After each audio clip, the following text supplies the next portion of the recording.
Big breaking ని చూస్తున్నాం. Cyberabad police commissionerate పరిధిలోని రామచంద్రపురంలో కలకలం రేపు ఘటన వెలుగులోకి వచ్చింది. ఓ ఆలయ గర్భగుడిలో అమ్మాయితో వృద్ధ పూజారి అసభ్యంగా ప్రవర్తించాడు. ఆలయానికి బయట నుంచి తాళం వేసి ఉండడంతో అనుమానం వచ్చిన స్థానికులు, గ్రామ పెద్దలు తలుపులు తెరిచి చూడగా పూజారి అమ్మాయితో అనుచితంగా ప్రవర్తిస్తూ కనిపించాడు. దీంతో ఆగ్రహించిన స్థానికులు పూజారి సాయన్నను పట్టుకొని పోలీసులకు అప్పగించారు. ఈ ఘటనకు సంబంధించిన వీడియో సోషల్ మీడియాలో వైరల్ కావడంతో విషయం వెలుగులోకి వచ్చింది. సమాచారం అందుకున్న రామచంద్రపురం పోలీస్ ఘటనా స్థలానికి చేరుకొని అమ్మాయిని రక్షించి నిందితుడిని అదుపులోకైతే తీసుకున్నారు. ఈ ఘటనలో మరెవరైనా ప్రమేయం ఉందా? అమ్మాయి ఆలయానికి ఎలా వచ్చింది? నిందితుడితో ఆమెకు ముందే పరిచయం ఉందా? ఇట్లాంటి అన్ని వివరాలు మా ప్రతినిధి కరుణాకర్ లైవ్లో అందిస్తారు. కరుణాకర్, చెప్పండి, అక్కడ ఏం జరిగింది అసలు? సో రామచంద్రపురంలో సైబరాబాద్ మున్సిపల్ కార్పొరేషన్ పరిధిలో ఉన్నటువంటి రామచంద్రపురంలో దారుణ ఘటన వెలుగులోకి వచ్చింది. సో ప్రస్తుతం మొన్నటి వరకు ఆషాఢ బోనాలు చేస్తూ ఉన్నారు. గ్రామ దేవతలందరికీ బోనాలు సమర్పిస్తున్న పరిస్థితి. సో ఒక అమ్మవారి గుడిలోనే ఒక పూజారి పవిత్రమైన అమ్మవారి గుడిలో పాడు పని చేసి అడ్డంగా దొరికిపోయాడు. ఈ ఘటనకు సంబంధించి ఆ వీడియో సోషల్ మీడియాలో వైరల్ అవుతూ ఉంది. సో ఈ ఘటన పూర్తి వివరాలు కనుక మనం చూస్తే రామచంద్రపురం మార్కెట్లో ఒక అమ్మవారి గుడి ఉంది. ఒక చిన్నపాటి గుడి, మరి పెద్ద గుడి కాదు, చిన్న గుడి. ఈ గుడిలో అమ్మవారిని పూజలు చేయడానికి అక్కడ ఉన్నటువంటి స్థానికులు, చుట్టుపక్కల ప్రాంతాల ప్రజలు ఆ గుడికి వెళ్తూ ఉంటారు, మొక్కుతూ ఉంటారు. సో ఆ గుడికి వచ్చే బాలికలు కావచ్చు, అమ్మాయిలు కావచ్చు, వాళ్ళ పట్ల అనుచితంగా ప్రవర్తిస్తున్నాడు అక్కడి పూజారి అనే కంప్లైంట్ అక్కడ ఉన్నటువంటి స్థానికులకు, యువకులకు వెళ్ళింది. సో అక్కడ పనిచేస్తున్నటువంటి పూజారి పేరు సాయన్న. ఈ సాయన్న అనే వ్యక్తి అక్కడ గుడికి వచ్చే అమ్మాయిలను టార్గెట్గా, అక్కడ గుడికి వచ్చే మైనర్లను టార్గెట్గా అతడు అనుచితంగా ప్రవర్తించేవాడని యువకులు గుర్తించారు. సో ఈయన ఎలాగైనా రెడ్ హ్యాండెడ్గా పట్టుకోవాలని వాళ్ళంతా వేచి చూస్తున్న వేళ నిన్న సాయంత్రం ఒక అమ్మాయిని గుడి లోపలికి తోలుకొని పోయినటువంటి సాయన్ అనే పూజారి గుడి లోపలికి తోలుకొని పోయిన తర్వాత గుడికి లోపలికి ఎంటర్ కావడానికి ఉన్నటువంటి గేట్ ఏదైతే ఉందో గేటుకు బయట గ్రిల్స్ నుంచి బయట నుంచే గడి పెట్టాడు. గడి పెట్టి ఆలయం లోపలికి వెళ్ళాడు. ఆలయం లోపలికి వెళ్ళి అక్కడ తలుపులు కూడా మూసుకొని ఆ అమ్మాయి పట్ల అభ్యంతరకర స్థితిలో మా అమ్మాయిని వేధింపులకు గురి చేస్తూ కనిపించాడు. సో వెంటనే ఇక్కడ ఉన్నటువంటి బయట ఉన్నటువంటి యువకులు ఆ వీడియో తీసుకుంటూ వెళ్ళి, అంటే రెడ్ హ్యాండెడ్గా వాళ్ళు వీడియో తీసుకుంటూ వెళ్ళి లోపలికి వెళ్ళి అతన్ని నిందితుని పట్టుకొని కాలర్ పట్టుకొని బయటికి గుంజుకొచ్చారు. పోలీసులకు ఇన్ఫార్మ్ చేయడంతో పోలీసులు అతన్ని అరెస్ట్ చేశారు. సో దీనికి సంబంధించి ఒక అమ్మవారి కళ్ళ ముందే ఇట్లాంటి పనులు ఎట్లా చేయబుద్దేంద్ర అంటూ అక్కడ ఉన్నటువంటి స్థానికులు అతని మీద తీవ్ర ఆగ్రహం వ్యక్తం చేశారు. సో ఈ నేపథ్యంలో పోలీసులు సదరు ఎవరైతే బాలిక ఉందో ఆ బాలిక వాంగ్మూలాన్ని నమోదు చేశారు. అసలు ఆ ఇష్యూ అమ్మాయి ఇంతకుముందుకే పరిచయం ఉందా, గుడికి ఎప్పుడు వచ్చేదా, అసలు ఆ అమ్మాయికి వీడు ఏం మాయ మాటలు చెప్పిండు సాయన్ అనే వ్యక్తి, సో ఎట్లా అమ్మాయికి లోపలికి తీసుకొని పోతే అమ్మాయికి ఎట్లా వెళ్ళింది అమ్మాయి కూడా అనేది దాని మీద కూడా పోలీసులు ఎంక్వైరీ చేస్తూ ఉన్నారు.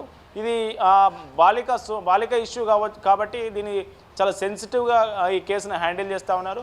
మొత్తానికి హిందూ ఆలయంలో ఒక పూజారి పాడు పని చేస్తూ రోజు మొక్కి రోజు అమ్మవారికి పూజలు చేసే పూజారే ఇట్లాంటి పాడు పనులు చేయడం సంచలనం రేపింది. దీనికి సంబంధించి పెద్ద ఎత్తున అభ్యంతరాలు వ్యక్తం అవుతూ ఉన్నాయి. ఈ పూజారిని తిడుతూ ఉన్నారు. సో హిందువులలో ఇట్లాంటి వాళ్ళు ఉన్నారు కాబట్టే హిందువులు చాలామంది వాళ్ళు కన్వర్షన్ అవుతూ ఉన్నారనే కామెంట్స్ కూడా వీడియో కింద మన ఈ సోషల్ మీడియాలో ఏదైతే ఈ వీడియో వైరల్ అయిందో ఆ వీడియో కింద కామెంట్స్ పెడుతున్న పరిస్థితి.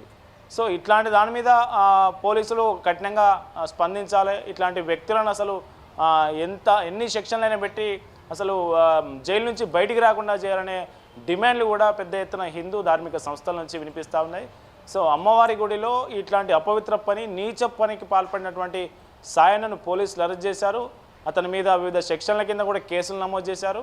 సో ఈ కేసులు నమోదు తర్వాత ఛార్జ్షీటు సమర్పించి కోర్టులో ప్రొడ్యూస్ చేసిన తర్వాత రిమాండ్కి తరలించే అవకాశం ఉన్నట్టు మనకు స్పష్టంగా తెలుస్తున్నది. మరి ఇప్పుడు పంతులు పూజారి ఏం మాట్లాడారు పోలీసులు అదుపులోకి తీసుకున్న తర్వాత? మొత్తానికి పూజారిదే తప్పంటారా?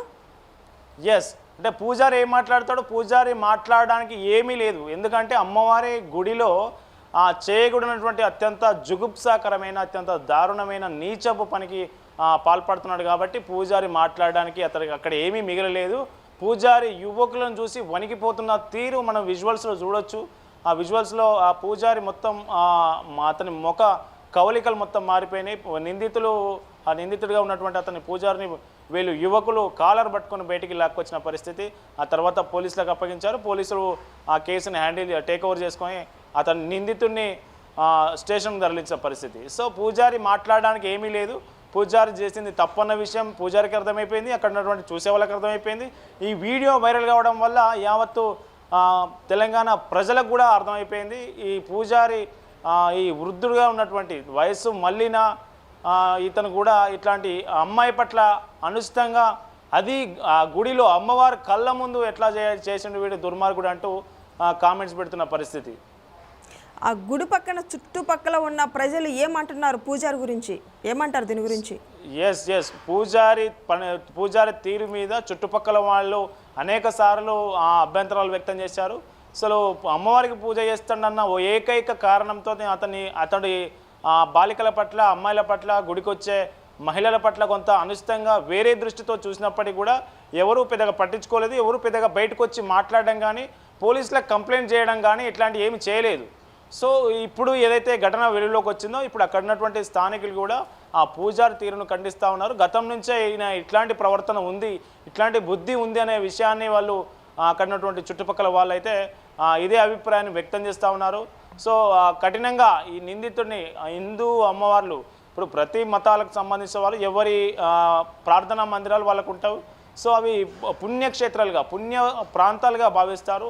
అట్లాంటి పుణ్యక్షేత్రాల్లో ఇట్లాంటి పాడు పని చేయడం అనేది ఎవరు జీర్ణించుకోలేని పరిస్థితి. అక్కడ చుట్టుపక్కల ప్రజలు కూడా నిందితుడు గతంలో ప్రవర్తించిన తీరును కూడా పోలీసులకు చెప్తా ఉన్నారు. వాళ్ళు బహిరంగంగా మాట్లాడుతున్నారు కూడా.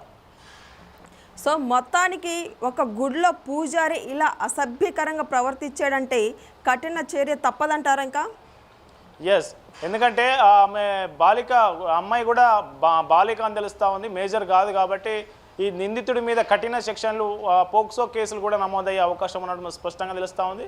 సో అది పుణ్యక్షేత్రాల అంటే హిందువులు ఎంతో పవిత్రంగా భావించే గుడిలో వీడు ఇట్లాంటి కార్యకలాపాలకు పాల్పడ్డాడు కాబట్టి ఖచ్చితంగా కఠిన సెక్షన్ల కింద కేసు నమోదు చేసినట్టు తెలుస్తూ ఉంది. ఇతనికి కఠిన శిక్షలు పడే అవకాశం కూడా స్పష్టంగా కనిపిస్తూ ఉన్నాయి. Okay, thank you Karunakar.